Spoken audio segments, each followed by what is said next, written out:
They called him the screen's most unforgettable heavy, a man who could steal a scene with a single, wandering glance. Jack Elam didn't look like a Hollywood leading man. That was the point. His misaligned eye, weathered face, and bone-dry timing could make a gunfight feel funny or a joke feel dangerous. And behind that look was a working actor who believed in craft over polish. A character player who helped build the West on screen while the pretty cowboys took the posters. But that wasn't the whole story. Jack Elam was born November 13, 1920, in Miami, Arizona. As a boy, he suffered a left eye injury that left him blind in that eye. Later, the muscles drifted, creating the signature lazy gaze that casting directors never forgot. During World War II, he served in the U.S. Navy, then returned to Los Angeles as a numbers man, bookkeeper, auditor, even hotel manager, before the strain on his good eye forced a career change. He hadn't trained at a conservatory. His school was real life. The way he carried silence, the pace of a measured line, the instinct to do less and let the camera come to him, that was learned on sets, not in classes. When the ledgers started to threaten his eyesight, he pivoted, and the camera discovered him. Sergio Leone's Once Upon a Time in the West opens with nearly 10 minutes of tension and dust. 3 gunmen wait at a lonely station. One of them, fidgeting with a fly, is Elam's Snaky. He barely speaks. He doesn't need to. It's a masterclass in presence, a face that reads like weather, a stillness that dares you to blink first, a joke that curdles into dread. Watch the choices. The slow turn of the head, how the mouth tightens before the train arrives, how a tiny bit of business, a fly, a hat brim, a glance, becomes a metronome for the scene. That opening explains how Elam became the West's favorite menace.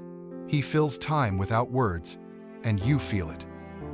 Typecasting wanted him as the outlaw who dies by minute 30. Elam obliged, and then twisted it. In Support Your Local Sheriff, he plays Jake, a town character whose side-eye wisecracks land as hard as any gunshot. He's not just comic relief, he's comic control. The rhythm is everything. Hold the beat a hair too long, and the joke dies. Rush it, and you lose the bite. Elam threads the needle. A few years earlier, he wrestled a different sort of beast in The Night of the Grizzly, reminding audiences he could shift from comic foil to frontier threat without breaking stride. Range, not repetition, made him indispensable. What directors learned was simple. Give Elam 2 minutes, and he'll give the scene a spine. Television noticed, and sometimes didn't, but even the misses turned into cult gold. Elam led ABC's The Texas Wheelers, 1974-75, as Zach, the rough-edged father who crashes back into his kids' lives. The show aired against powerhouses, struggled in the ratings, and died. But look at that cast list. Future stars orbiting a character actor who could anchor chaos with a shrug. Then came Struck by Lightning 1979, a quirky sitcom about Frankenstein's monster living at a New England inn. The US aired only part of the run. The UK got it all, turning unaired into underground. And in 1992, Elam turned up on Home Improvement Season 1, Episode 20, alongside Ernest Borgnine, 2 Hollywood warhorses dispensing hard-won advice to Tim Allen's Tim Taylor. Comedy respected the gravitas. Audiences felt the wink. The Cannonball Run assembled half of Hollywood for a coast-to-coast stunt, and Jack Elam still found a way to stand out. As Dr. Nicholas Van Helsing, a self-proclaimed proctologist with a truly alarming bedside manner, he turned a ridiculous cameo into a fan-favorite signature. It's a lesson in how character actors survive blockbusters.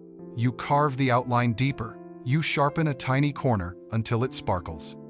So much so that he came back for the 1984 sequel to do it again. Bigger, weirder, and funnier. His screen time isn't long. His shadow is. Off camera, the heavy revealed something audiences rarely got to see: unguarded tenderness. On the Aurora Encounter 9086, Elam met Mickey Hayes, an 11-year-old Texan with progeria. The oddball weird Western gave them a set. Life gave them a bond. Their friendship, equal parts jokes, care, and fierce loyalty, became the subject of a documentary. It's one of those stories that resets how you watch an actor. After you see it, Elam's villains feel different, not softer, but deeper, as if the man inside the mask let a little of his heart leak through. The lesson for anyone chasing longevity: you can be unforgettable on screen without becoming unapproachable off it. Elam's toolkit wasn't fancy. He used what the camera loves: angles, pauses, asymmetry. The lazy eye gave him a natural off-axis look. He turned that into directionality.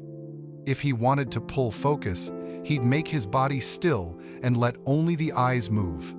If he wanted to disappear and help the star land a beat, he'd busy his hands just out of frame, a hat brim, a rolled cigarette, a holster strap, creating motion that didn't compete with the line.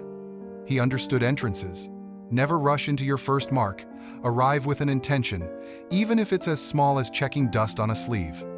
And he understood exits. Leave the frame with a trailing action that keeps the audience watching a half second after you're gone. That's why editors loved him. His shots cut like butter. Fans love to argue about leading men.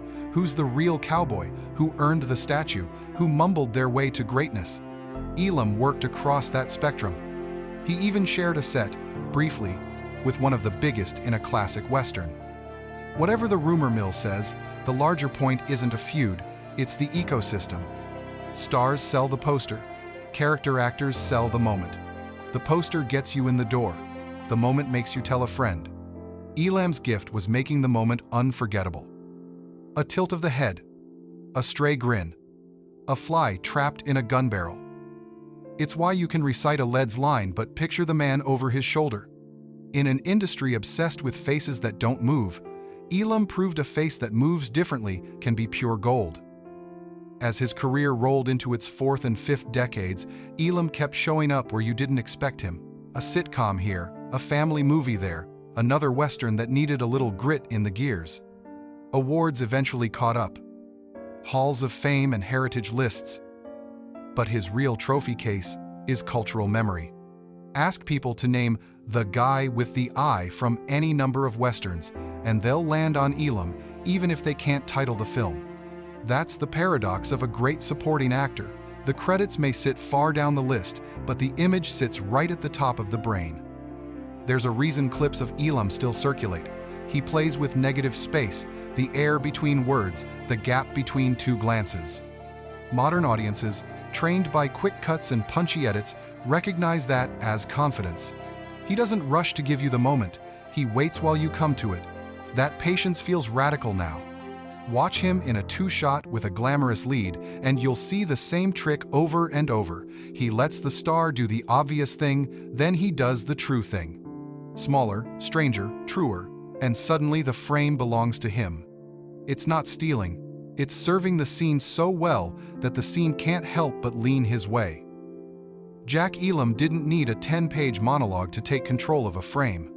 He needed a hat, a squint, and that off-kilter glint that said, "This could go bad," or hilarious. He came up through the Navy and the numbers, brought a laborer's ethic to a glamour business, and turned what others saw as a flaw into a signature. If you're chasing the secret of old Hollywood, here's one. Movies are built by the people who make the scene work, not just the names on the marquee.